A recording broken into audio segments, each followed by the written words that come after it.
गधा था, गधा ही रहा। एक गधे की कहानी सुनो बच्चों। एक जंगल में एक शेर रहता था। गीदड़ उसका सेवक था। जोड़ी अच्छी थी।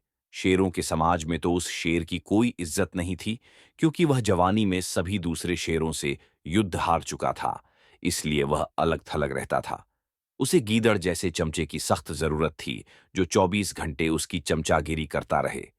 गीदड़ को बस खाने का जुगाड़ चाहिए था। पेट भर जाने पर गीदड़ उस शेर की वीरता के ऐसे गुण गाता कि शेर का सीना फूलकर दुगना चौड़ा हो जाता। एक दिन शेर ने एक बिगड़ैल जंगली सांड का शिकार करने का साहस कर डाला। सांड बहुत शक्तिशाली था। उसने लात मारकर शेर को दूर फेंक दिया।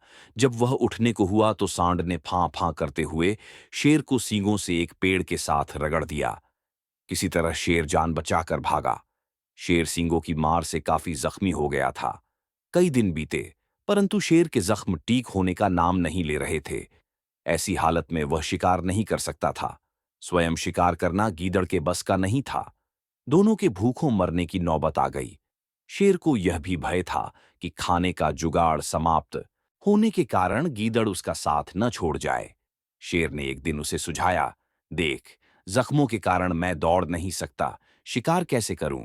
तू जाकर किसी बेवकूफ से जानवर को बातों में फंसाकर यहां ला, मैं उस झाड़ी में छिपा रहूंगा। गीदड़ को भी शेर की बात जंच गई। वह किसी मूर्ख जानवर की तलाश में घूमता घूमता एक कस्बे के बाहर नदी घाट पर पहुंचा। वहां उसे एक मरियल सा गधा घास पर मुंह मारता नजर आया।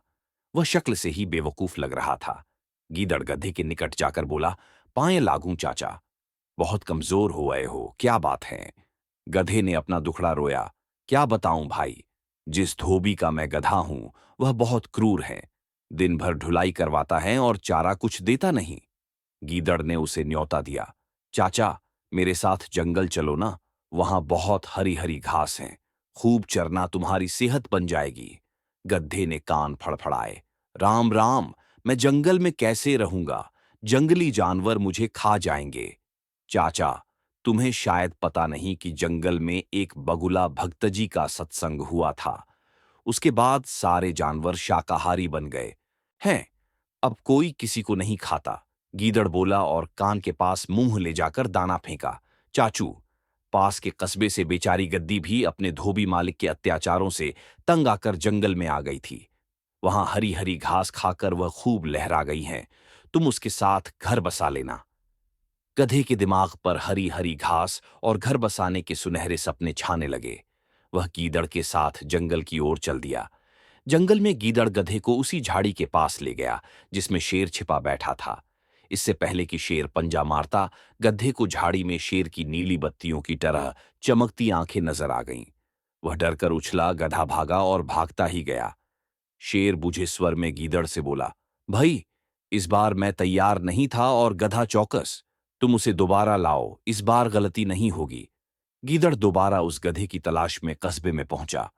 उसे देखते ही बोला, चाचा, तुमने तो मेरी नाक ही कटवा दी। तुम अपनी दुल्हन से डरकर भाग गए। उस झाड़ी में मुझे दो चमकती आंखें दिखाई दी थीं, जैसे शेर की होती हैं। मैं भागता न तो क्या करता? गधे ने शिकायत की। गीदड़ झूठ मूठ माथा पीटकर बोला, चाचा, ओ चाचा, तुम भी निरे मूर्ख हो। उस झाड़ी में तुम्हारी दुल्हन थी। जाने कितने जन्मों से वह तुम्हारी राह देख रही थी। तुम्हें देखकर उसकी आंखें चमक उठी तो तुमने उसे शेर समझ लिया। गधा बहुत लज्जित हुआ। गीदड़ की चाल भरी बातें ही ऐसी थीं।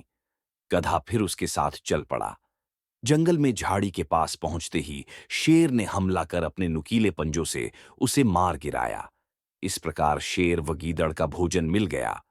सीख, दूसरों की चिकनी चुपड़ी बातों में आने की मूर्खता कभी नहीं करनी चाहिए और अजनबी पर कभी भरोसा नहीं करनी चाहिए।